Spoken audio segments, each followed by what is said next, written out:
5, 4, 3, 2, 1, open the class. Luar biasa.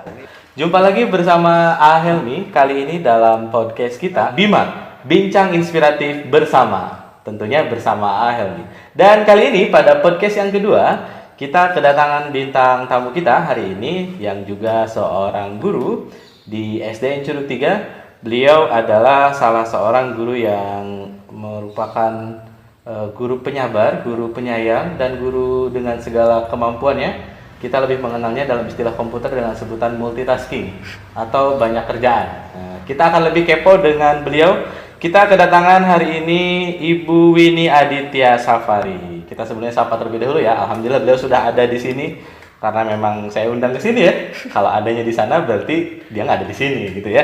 Kita sapa terlebih dahulu. Assalamualaikum warahmatullahi wabarakatuh. Waalaikumsalam warahmatullahi wabarakatuh. Waalaikumsalam warahmatullahi wabarakatuh. Ya, sehat Ibu? Alhamdulillah. Alhamdulillah sehat. Kita sama seperti Ibu yang kemarin datang ke sini ya. Begitu, Jadi ya. kita dipisahkan oleh jarak, namun meskipun tidak menggunakan masker karena memang diperbolehkan untuk sesi berfoto atau sesi berbincang di depan kamera. Kira-kira seperti itu ya. Jadi kita tetap tidak melanggar protokol kesehatan. Kecuali kalau kita duduknya berdekatan ya. Itu tidak boleh. Tapi walaupun kita berdua, mudah-mudahan tidak ada yang ketiga ya.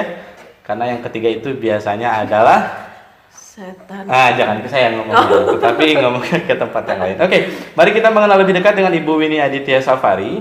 Beliau adalah salah seorang guru. Sebelumnya kita bacakan terlebih dahulu biografi beliau. Nama lengkap Winnie Aditya Safari. Betul begitu? Betul. Betul begitu. Winnie Aditya Safari. Sama seperti bintang tamu kita yang pertama kemarin, beliau juga terdiri dari 3 kata, Winnie Aditya Safari. Kalau boleh tahu safarinya itu dari mana nih kira-kira? Apa memang sering jalan-jalan atau sering bersafari atau bagaimana? Kurang tahu juga asal muasal safari itu sendiri dari mana. Yang pasti itu merupakan pemberian orang tua, memberikan nama terbaik buat anaknya seperti itu. Oh, jadi filosofisnya memang mungkin apapun nama yang diberikan Iya. oleh orang tua dengan segala pemikirannya, dengan segala tafakuran orang tuanya, mudah-mudahan jadi berkah begitu ya. Winnie Aditya Safari. For your information, bahwa safari itu diambil dari bahasa Arab yang berarti berkelana. Kita akan kepoin apakah beliau ini memang sudah berkelana kemana-mana. Mungkin seperti itu. Alamatnya beliau tinggal di Curug Mekar, RT 02 RW 04 nomor 70, Kecamatan Bogor Barat, Provinsi Jawa Barat, negara Indonesia. Betul. Yang merupakan salah satu negara di Asia Tenggara yang terletak di benua Asia dan insya Allah ada di permukaan dunia atau di bumi. Betul begitu Ibu? Betul. Alamatnya belum pindah, sekarang masih di masih. di Curug ya? Masih. Di Curug. Alhamdulillah. Jadi Ibu berarti orang sini asli ya? Asli orang sini. Asli orang sini. orang sini. Bukan impor dari negara lain gitu ya? Bukan. Beliau lahir pada tanggal 10 bulan Desember tahun 1987. Betul. Betul? 1987. Memang kebetulan saat itu saya belum lahir ya, Begitu. saudara-saudara. Jadi perlu diingat ya bahwa di sini saya memang paling kasep gitu ya, karena paling muda karena di antara guru-guru yang lain. Oke. Beliau lahir di Bogor kebetulan dan hobinya adalah membaca. Betul begitu? Betul. Membaca apa nih kira-kira? Apakah membaca koran, membaca tabiat orang lain, atau membaca kiriditan atau kasbon orang gitu? Kalau untuk membaca tabiat orang lain tentu tidak ya. Oh, Biasanya saya membaca ketika zaman SMA kuliah dulu tuh sering baca-baca kayak apa namanya novel gitu. Wih, Ibu ini memang Terus namanya apa? Kayak cerita-cerita kayak karangan Enid Blyton. Wih, kayak luar gitu. biasa. Petualangan anak kayak gitu. Petualangan anak. Kayak gitu, Ibu ini memang terlihat seperti kutu buku ya. Terus Dari kacamatanya saja sudah ada, luar biasa. udah gitu seperti membaca dulu kan lagi boomingnya detektif Conan tuh. Wah, Kayak detektif Conan luar gitu. biasa ini. Karya Conan Edogawa kayak gitu kan. Conan Edogawa, ih luar biasa. Berarti Anda mengenal tokoh-tokoh zaman dulu gitu ya di dalam kartun Insya detektif Allah, kalau itu seperti detektif Conan, Shinichi Kudo gitu ya, Kudo, kemudian dari Ran, terus Ran-nya. Kogoro Mori. Kogoro Mori luar biasa dengan tembakannya. Wah, luar Terus biasa. siapa lagi itu yang itu namanya?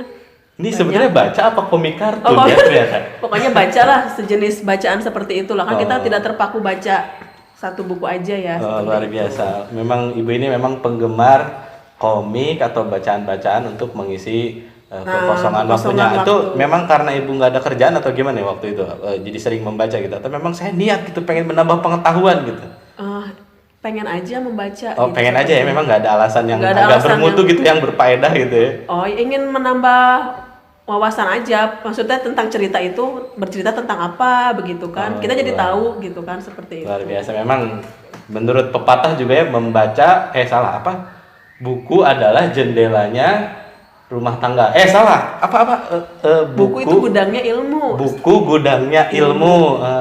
Kalau kita ingin melihat dunia, kita bisa melihat lewat buku diantaranya. Oh, luar biasa sekali nih. Ibu ini memang sangat hobi membaca. Tapi by the way, ibu kalau baca Quran ini juga sering gitu ya? Insya Allah. Jadi kita sekaligus mengingatkan ya, Bapak Ibu termasuk Ananda, para viewers yang ada di rumah, bahwasanya kita wajib untuk membaca. Kebetulan memang perintah dari yang Maha Kuasa Allah Subhanahu wa taala dalam surat Al-Alaq ayat pertama itu disebutkan Iqra bismi rabbikal ladzi khalaq. Iqra itu artinya bacalah gitu. Ibu ini memang menerapkan amalan ibadah pertama yang diperintahkan oleh Allah Subhanahu wa taala itu membaca. Begitu Bu, katanya begitu.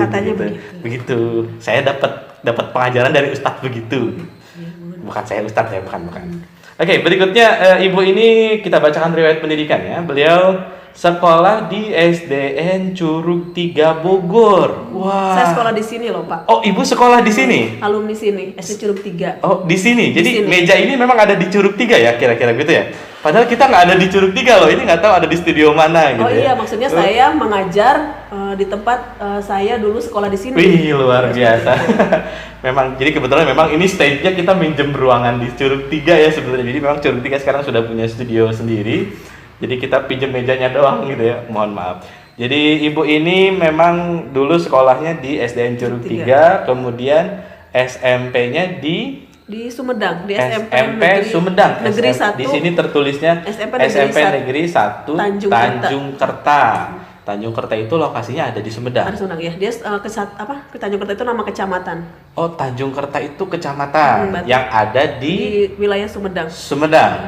Berarti kalau di Sumedang tuh terkenal dengan dodol ya atau apa? Oh, dodol itu dari Garut mungkin. Oh, dodol itu dari Garut. Kalau Sumedang tahu, Pak. Oh, tahu.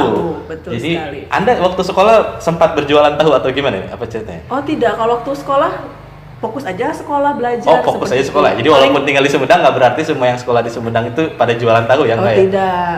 Tapi Anda mengenal segala jenis tahu, mungkin di sana ada tahu yang paling favorit itu atau? Oh, ada. Kalau di Sumedang itu ada namanya tahu bungkeng. Mungkin orang-orang pasti pada tahu ya, Pak ya. Tahu bungkeng, sari bumi itu udah terkenal banget gitu. Luar biasa. Nih, for your information kita dapat pengetahuan ulang bahwa jadi ternyata ketika membeli oleh-oleh mungkin ke situ Pak, lebih baik maksudnya untuk rasanya gitu. Oh, rasanya. Jadi di sana ada tahu namanya tahu bungkeng sama tahu apa namanya? Sari bumi seperti itu. Oh, ada tahu bungkeng ya. Itu termasuk perintis juga ya tahu di sana memang. Jadi termasuk sepuh gitu atau tua apa gimana? Iya, maksudnya sudah melegenda itu. Jadi ada tahu yang legendaris dari Sumedang namanya tahu bungkeng. Tahu bungkeng. Mungkin nama itunya ya, produksinya seperti itu. Atau barangkali Anda mengenal sejarahnya kenapa Sumedang itu terkenal dengan tahunya, atau barangkali bisa di-share ke para viewers kita di sini, atau kalau tidak tahu Google aja gitu. Kalau untuk sejarahnya saya kurang tahu pasti ya Pak ya seperti tapi itu. memang Sumedang itu terkenal dengan tahu. Terkenal dengan tahunya ya. Iya. Luar biasa. Ada tahu apa yang paling gede? Apa ya Pak ya? Tahu isi Sumedang. Tahu isi Sumedang. Nah, maaf ya, agak sedikit receh. Tapi memang ibu ini agak luar biasa. Jadi karena memang dia kutu buku, kita agak sulit untuk mengajaknya untuk ke dalam sesi yang lebih cair begitu ya. Ibu ini sekolahnya di Sumedang. Nah, ini jadi pertanyaan juga buat kita. Kenapa ibu bisa sekolahnya di Sumedang? Padahal ibu SD-nya dan lahirnya di Bogor nih. Ada apa gerangan dengan Sumedang? Sumedang itu kan jauh ya? Jauh Pak. Masih memang satu provinsi. Oh, satu provinsi ya. Tidak seperti bintang tamu yang kemarin ya. Kalau memang yang kemarin itu mungkin para viewers masih ingat beliau orang Bogor tapi terlahir di Sambas atau di Kalimantan ya. Jadi seberang pulau. Ibu ini lahirnya di Bogor, kemudian melanjutkan pendidikan di SMP Tanjung Kerta Sumedang. Kenapa bisa di sana? Oh, jadi ceritanya begini Pak dulu. Jadi ibu saya, mama saya itu memang asli orang sana. Oh, asli orang sana. Orang sana, orang Sumedang. Lah, Anda bisa lahir di Bogor. Iya. Karena kan si mama sama si bapak kan menikah di Bogor seperti itu, Pak. Si mama dan si bapak menikah di Bogor. Nah, Lalu lahirlah Anda. Ya begitulah Pak pastinya. Nah setelah itu ketika lulus SD, karena nenek ya, saya bilangnya emak ya, emak sama bapak tidak ada temannya ketika sepuh ya Pak ya, sudah ini gitu. Jadi kan saya cucu pertama gitu. The first itu. gitu ya. Ya, jadi prinsip nenek saya mungkin seperti ini, si emak sama bapak ya. Kolot mah mual bisa mah gitu ya, nggak bisa ngawariskan harta gitu. Jadi pengennya nyekolahin anaknya, anak apa cucunya seperti itu. Luar biasa sekali, itu prinsip orang tua pada zaman dulu yang memang masih dipegang teguh dan harus kita ambil saripatinya bahwa tidak bisa mewariskan. Mama mau ngawariskan harta mah teu bisa. Harta. Paling nggak bisa nyakolakeun gitu, sing bisa ngangkat derajat kolot gitu Pak. Ininya luar seperti biasa. itu. Tolong di caption ini ya, jadi buat para ibu muda, para orang tua muda yang ada di rumah, para viewers yang menonton video ini, ada pelajaran penting bahwa orang tua zaman dulu memiliki prinsip tidak bisa mewariskan harta, melainkan kajianlah jangan nyakolakeun gitu ya kira-kira untuk menempuh dunia pendidikan, karena memang pendidikan adalah nomor satu. Dengan pendidikan tentu kita akan bisa meraih cita-cita yang lain, termasuk diantaranya harta, begitu ya. Ada satu lagi seperti ini yang pesan mak, ilmu mah mual berat dibawa seperti itu Pak. Gitu. Luar biasa nih, ilmu mah mual berat dibawa. Mau ilmu sebarak kilo kita tetap nggak diukur kilo gitu ya. Enggak Pak, jadi malah kita ketika menyalurkan ilmu kita malah bertambah gitu loh Pak. Malah bertambah. Luar biasa sekali nih ibu yang satu ini. Jadi beliau selalu ketika menimba ilmu di Sumedang, kemudian berkumpul dengan neneknya, memang mendapatkan wejangan-wejangan yang patut kita contoh ya, yang patut kita tiru. Mudah-mudahan bisa diterapkan. Terima kasih juga Ibu sudah berbagi tentang hal ini. Kemudian Ibu melanjutkan dari SMP Tanjung Kerta, melanjutkan ke SMAN 2 Cimalaka. Posisinya masih di Sumedang begitu? Masih Sumedang. Masih cuma di Sumedang. Beda kecamatan. Oh, beda kecamatan. Jadi Ibu menghabiskan waktu SMP, masa SMP dan SMA-nya di daerah Sumedang. Setelah itu Ibu melanjutkan pendidikan D2-nya di Universitas Pendidikan Indonesia, betul? Betul. Yang lokasinya kalau tidak salah di Jalan Setiabudi ya, di daerah Bandung. UPI Bandung ya. Jadi itu termasuk universitas favorit juga ya. Ketika kalau universitas yang lain kan yang pendidikan itu biasanya pakai N ya, Universitas Negeri Jakarta, Universitas Negeri Malang gitu ya. Kalau di Bandung dia istimewa karena memang sentral ya. UPI, the outstanding university. Dulunya IKIP, luar biasa sekali nih. Ibu jadi alumni UPI juga waktu itu, menempuh pendidikan S2 di D2 Pak. Oh, D2 di UPI itu. Di UPI Bandung dengan prodinya Fakultas Ilmu Pendidikan, PGSD. Oh, PGSD gitu ya. Saat berkuliah di Bandung saat itu Ibu ngekos atau pulang pergi ke Sumedang atau gimana? Saya pulang pergi Pak, gitu seperti itu. Pulang pergi ke Sumedang gitu ya? Awal di Bandung karena pas itu ada pengalihan kampus ke Sumedang Pak. Oh, PGSD. Ya, jadi UPI punya kampus daerah gitu ya? Punya kampus daerah. Jadi yang UPI yang di Jalan Setiabudi Bandung itu memiliki beberapa kampus satelit kayak gitu ya? Purwakarta, seperti Cibiru, kayak gitu, Tangerang juga ada. Tangerang ada? Bukan apa? Serang gitu. Serang, iya di Serang. UPI Serang. UPI kampus daerah. Oh, UPI kampus daerah ya, berarti. Tapi sama-sama di PGSD gitu ya? Iya. Oh, jadi Anda mengambil program studi PGSD kebetulan di UPI Sumedang gitu? Iya. Sempat awal PMDK ke IPB masuk. Oh, ke sini. Cuma nenek bilang, emak ya bilang, guru aja katanya gitu. Oh, jadi guru aja gitu ya, jadi langsung dijalurkan ke UPI gitu ya. Guru aja, guru mah kan kalau anak libur ikut libur katanya gitu Pak. Oh gitu ya, jadi kalau anak libur kita bisa ikut libur ya. Libur bisa semesteran. Motivasinya sangat cerdas sekali Anda saat itu. Padahal sekarang liburnya malah diperpanjang ya, nggak libur. Iya, sekarang bukan libur Pak. Oh, bukan libur. Oh, luar biasa. Catat ya, kita sekarang ini bukan libur. Sekarang bukan libur, sekarang pembelajaran jarak jauh karena pandemi COVID-19. Karena pandemi ya. Jadi memang sebetulnya motivasi tadi itu hanya anekdot saja ya, bahwa tidak lantas saya pengen jadi guru tuh karena memang bisa ngikutin liburnya gitu ya. Maksudnya libur artian bukan libur ini apa? Maksudnya libur sekolah semester seperti itu. Gitu. Jadi memang terjadwal gitu ya sepanjang tahunnya. Gitu. Motivasi Anda ingin menjadi seorang guru, kemudian dari UPI Bandung, Anda melanjutkan di S1-nya di UT gitu ya? UT ya, karena pindah ke sini itu Pak. Oh, pindah ke sini. Iya. Jadi selepas melanjutkan dari UPI Bandung, kemudian Anda melanjutkan di UT untuk menyelesaikan S1-nya, begitu ya? Iya. Motivasinya Anda kenapa mau memilih jadi guru? Sedangkan kan guru itu ada berbagai tingkatan ya, ada SD, SMP, SMA. Kenapa pengennya ke SD gitu? Mungkin alasan pertama ingin lebih ini sama apa namanya anak-anak ya Pak ya. Oh, ingin lebih dekat Lebih dengan dekat anak-anak gitu, anak-anak. ingin apa namanya ketika masa dininya itu masa di sekolah SD kan berbeda dengan SD. Jadi dari dasarnya tuh ingin lebih tahu gitu Pak tentang perkembangannya gitu, seperti itu. Bahkan saya juga punya anak ya Pak, jadi ingin lebih mendalami seperti itu Pak. Tentang Perkembangan dunia anak, anak, dunia gitu anak ya. ya, terutama usia dini gitu lah Pak gitu. Tantangannya sendiri bagaimana ya, yang Anda hadapi ketika harus mengajar dengan murid yang berada di usia SD gitu? Apakah ada kesulitan tertentu setelah Anda terjun langsung dalam dunia pendidikan ini? Ada hambatan yang paling sulit gak nih yang Anda hadapi untuk menghadapi mereka yang di usia sekolah dasar? Mungkin pasti ya setiap pekerjaan atau apa pasti ada hambatannya gitu. Bagaimana kita menyikapi itu semua seperti itu ya Pak ya. Kalau hambatan sih pasti ada. Cuma ya sedikit demi sedikit saya juga apa namanya belajar dari hambatan itu supaya lebih baik, supaya bisa mengatasi hambatan seperti itu. Mungkin untuk saat ini hambatan saya ketika mungkin kalau belajar di kelas oke lah kita bisa menguasai kelas dengan anak-anak seperti itu, tapi ketika di tahun ini saya kebetulan sekali diberi amanat ya, diberi amanat dan kepercayaan mengajar di kelas 1 seperti itu. Jujur baru tahun ini saya di kelas rendah ya Pak. Oh, sebelumnya Anda pernah memegang kelas berapa saja? Saya biasanya di kelas 4 Pak, paling lama saya di kelas 4. Oh, di kelas 4. Kelas 3 baru tahun kemarin bersama kelas Bapak. 3, kemudian sekarang di kelas 1. Kelas 1.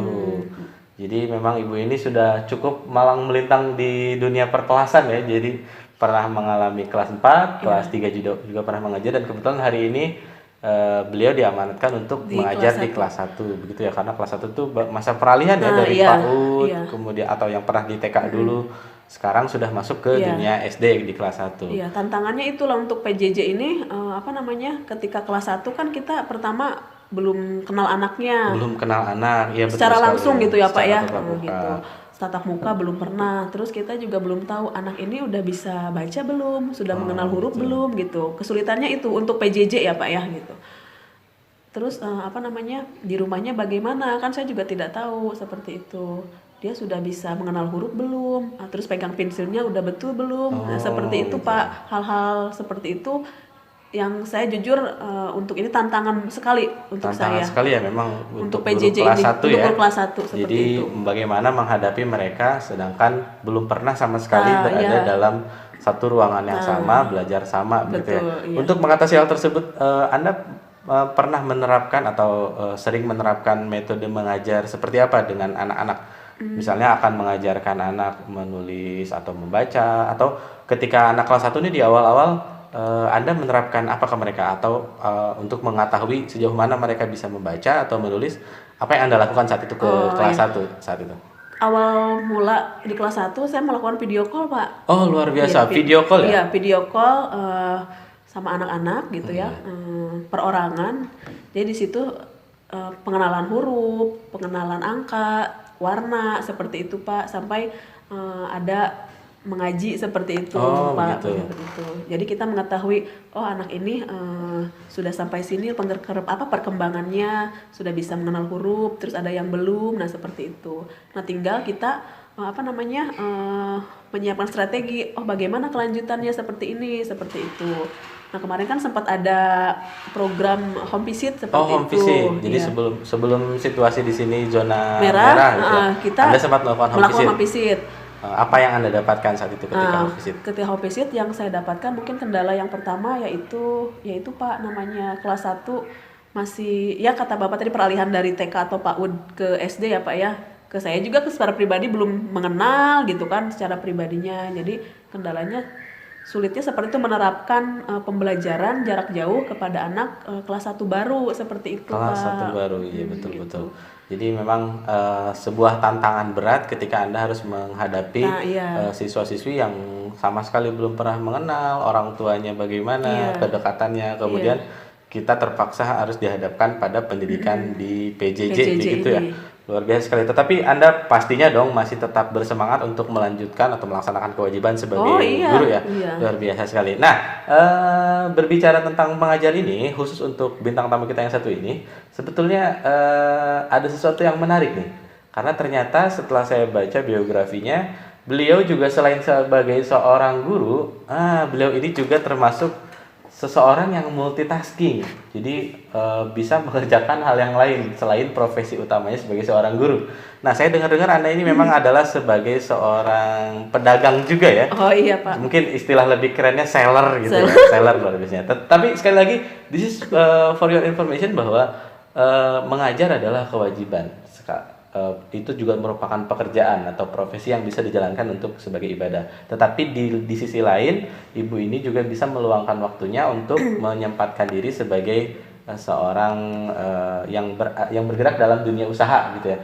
Kebetulan di depan saya ini, jadi barangkali ada yang kepo, kenapa saya simpen di sini? Karena memang sengaja ini bukan endorsan, melainkan ini memang salah satu produk yang dihasilkan oleh beliau, yang juga merupakan brand pribadinya beliau gitu ya.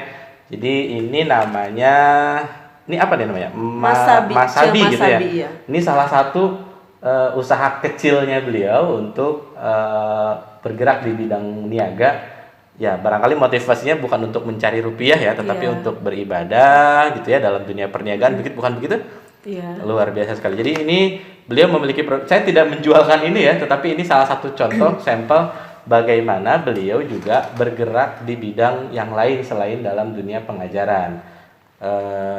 Kalau boleh tahu ini kenapa namanya bisa Masabi gitu? Ini apa sebuah singkatan atau berasal dari bahasa Jepang atau bagaimana nih kira-kira? Masabi itu singkatan. Oh, singkatan. Masabi itu Masabi. Kan saya punya anak perempuan ya, namanya Sabira. Oh, Sabira. Jadi Masabi itu situ kan ada apa namanya? Masabi. Jadi Masabi itu maknya mama, sabinya mama Sabira seperti itu. Gitu. Jadi Masabi. Jadi C-nya mungkin cemilan gitu ya.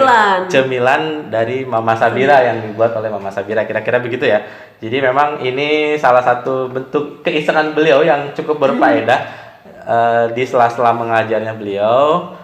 Kemudian mengambil nama dari anaknya. Kemudian saya mau boleh tahu cerita nih bagaimana kira-kira, tapi ini sudah berlangsung lama ya, dari mulai tahun lalu sudah bergerak di bidang ini ya. Karena sekarang biasanya kan saya menyalurkan ke sekolah-sekolah ke dan sekolah. ke sekolah sama namanya ke kolam renang seperti itu. Oh, luar biasa. Jadi memang sudah terdistribusi ke beberapa pos gitu ya. Terus ke kampus juga, ada salah satu kampus di sini yang saya masukkan produk saya. Cuma karena pandemi ini ketika itu harus di rumah PSBB, dari situlah mulai terkendala. Oh, terkendala begitu ya. gitu. Tapi memang posisinya tetap ongoing ya. Iya.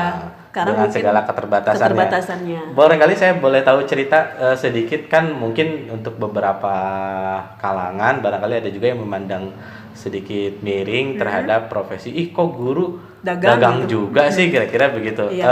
Apa pengalaman Anda yang pernah Anda alami kira-kira sepanjang masa merintis dunia usaha ini? Mungkin ada sesuatu yang bisa di-share kepada para viewer semua. Kira-kira pengalaman apa yang Anda alami, apakah ucapan, omongan, atau mungkin yang lain terkait dengan usaha Anda, ikhtiar Anda dalam dunia usaha ini. Kemudian bagaimana cara Anda mengatasi itu untuk menguatkan dirinya? Oh iya, mungkin awal-awal seperti itu ya, ada perasaan malu, kadang pandangan orang ketika saya bawa gembolan jing-jingan gitu Pak, mau jualan gitu. Mungkin memang secara tidak langsung adalah perkataan yang membuat saya kadang ngerasa down gitu ya. Kurang mengenakan. Kurang mengenakan seperti itu. Tapi saya pikir, ngapain saya memikirkan pembicaraan itu Pak, mau maju-maju atau orang teh gitu ya. Maksudnya udahlah, yang mereka mau ngomong apa juga terserah. Yang penting saya tidak mengganggu mereka seperti itu. Iya, luar biasa. Tidak pekerjaan tetap terlaksana, Iya, pekerjaan gitu ya, tetap terlaksana. mengajar tetap Iya, tidak mengajar. terganggu. Iya, mengajar saya tetap terlaksana. Anak-anak juga alhamdulillah di rumah terurus seperti itu. Jadi ya jualan udah aja jualan. Abaikanlah mereka yang kan mereka mah hanya bisa menilai di luar aja. Oh, luar biasa ya. Jadi mereka hanya bisa menilai di luar, belum tahu ya dalemannya seperti Iya, apa. seperti Don't judge a book by its Iya, cover, it's kira-kira gitu. Artinya jangan menilai buku dari halamannya. luarnya. Salah, dari Dari sampulnya, sampulnya aja, dari sampulnya. seperti itu. Don't judge a book by its cover. Luar biasa sekali memang prinsipnya Ibu. Memang menurut keterangan juga ya, kata guru saya dulu bahwa orang yang berdagang atau bergelut dalam dunia usaha, mungkin istilahnya disebutnya tijaroh, itu merupakan salah satu usaha atau profesi yang sangat-sangat mulia ketika dilaksanakan dengan niat baik, dengan niat ikhlas, bahwasanya memang itu salah satu profesi yang dijalankan oleh Rasulullah Shallallahu Alaihi Wasallam. Ya, memang beliau semenjak usia remaja juga sudah melakukan perniagaan, berangkat dari Mekah, kemudian menjual dagangannya. Kebetulan dagangannya Siti Khadijah itu ke luar Mekah, diantaranya ya ke negeri Syam dan lain-lain. Itu salah satu bentuk ikhtiar tijaroh dalam dunia perdagangan. Dan ibu ini memang menggeluti bidang itu. Betapa tidak beliau sebagai seorang guru dan juga sempat merintis dunia usaha yang lain. Diantaranya mungkin membuat produk kecil-kecilan ya. Ya. Tapi walaupun di masa pandemi ini dengan segala keterbatasannya, pasti dong ya ada motivasi atau ada keinginan untuk tetap meneruskan usaha ini begitu ya. Betul. Jadi dengan segala rintangan apapun, sekiranya memang dijalankan menjadi jalan kebaikan, tentu akan dilanjutkan begitu ya. Iya, betul. Jadi memang pada dasarnya begitu ya buat para viewer semuanya, bahwa kita berkegiatan, ibu ini termasuk sebagai seorang guru, kita mengajar bukan sebagai profesi semata, melainkan di situ ada nilai ibadah. Begitupun dengan berdagang juga ada nilai ibadah, begitu ya Bu ya.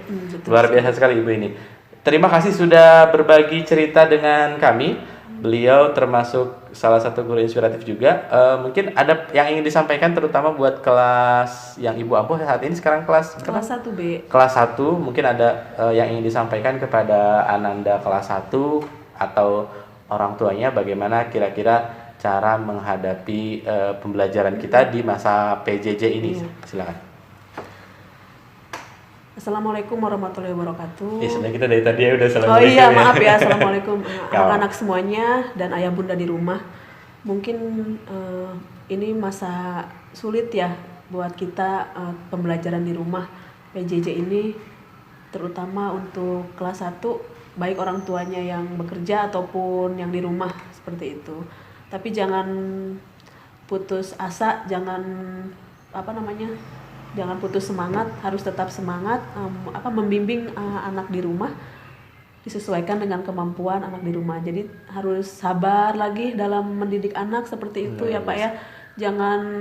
Kitanya juga jangan emosi seperti itu. Memang ada fakta begitu ya. Jadi iya, karena banyak orang tua, kadang saya suka lihat statusnya yang orang tua yang membuat status tentang pembelajaran PJJ, karena bukan ayah bunda saja di rumah, saya juga sendiri punya anak ya Pak ya, maksudnya masa sekolah seperti itu. Tapi kita bagaimana bisa mensiasati PJJ itu supaya bisa berjalan di rumah seperti itu. Karena di sini peran orang tua sangat penting sekali gitu, seperti itu. Biasa, jadi harus ada kerjasama antara ibu guru di sekolah dengan ayah bunda di rumah seperti itu. Jadi saya harap orang tua di rumah tidak mengeluh ya, harus tetap semangat, harus sabar mendampingi anaknya di rumah seperti itu Pak. Pesan saya hanya itu aja sih Pak. Luar biasa. Jadi mudah-mudahan bermanfaat untuk para viewer semuanya, terutama Ananda dan ayah bunda di rumah. Beliau salah satu guru di kelas 1. Beliau termasuk guru yang cukup strong dalam pembelajaran kita hari ini. Salah satu guru inspiratif juga di SDN Curug 3, betul ya? Ibu sudah berapa lama mengajar di SDN Curug 3, mohon maaf? Dari 2008 Pak. Dari 2008 sudah di sini? Sudah di sini. 2008, 9, 10, 11, 12, 13, 14. Luar biasa ya. Jadi saya sampai nggak cukup ngitungnya. Berapa nih? 2020 sekarang ya, dari 2008 mungkin sekitar 12 tahun ya. 12 tahun nih ibu ini sudah ada di sini. Jadi ketika melanjutkan kuliah S1, saya sambil mengajar di sini. Oh, di sini. Luar biasa ya. Ya, dan sekarang memang sudah jadi guru yang sangat banyak sekali muridnya ya. Banyak alumni di sini. Alhamdulillah. Yang Bapak. alumninya sudah Yang sekolah di mana, berhasil. ibunya masih di SD Masih di ya. SD. Kadang anaknya muridnya udah pakai mobil, saya masih jalan kaki Wih, luar seperti biasa. itu, Pak. Nih perlu dicatat ya. Jadi memang salah satu kesahajaan seorang guru di antaranya orang-orang yang berprofesi sebagai guru SD ya, banyak sekali menelurkan murid-murid yang sudah alhamdulillah sukses barangkali ya. Tapi tidak berarti gurunya tidak sukses ya, karena memang pada dasarnya guru adalah pendorong terbaik terhadap kesuksesan Ananda di rumah untuk masa depannya. Jadi sama-sama kita doakan mudah-mudahan Ibu Winnie Aditya Safari dan juga seluruh guru-guru yang ada di Indonesia, termasuk guru yang diridhoi oleh Allah Subhanahu wa taala dan pekerjaannya berkah, senantiasa mendapatkan perlindungan terutama di masa pandemi Covid-19 ini. Terima kasih Ibu atas kehadirannya pada podcast kita kali ini. Jadi sekali lagi kita bersama di podcast Bima, bincang inspiratif bersama. Tentunya bersama. Begitu, terima kasih. Kita jumpa lagi dalam sesi berikutnya. Insya Allah saya akan mengundang guru-guru yang lain. Terima kasih, tetap jaga kesehatan, selalu gunakan masker saat keluar rumah, dan tetap semangat. Terima kasih. Close the class. 5, 4, 3, 2, 1, open the class. Luar biasa.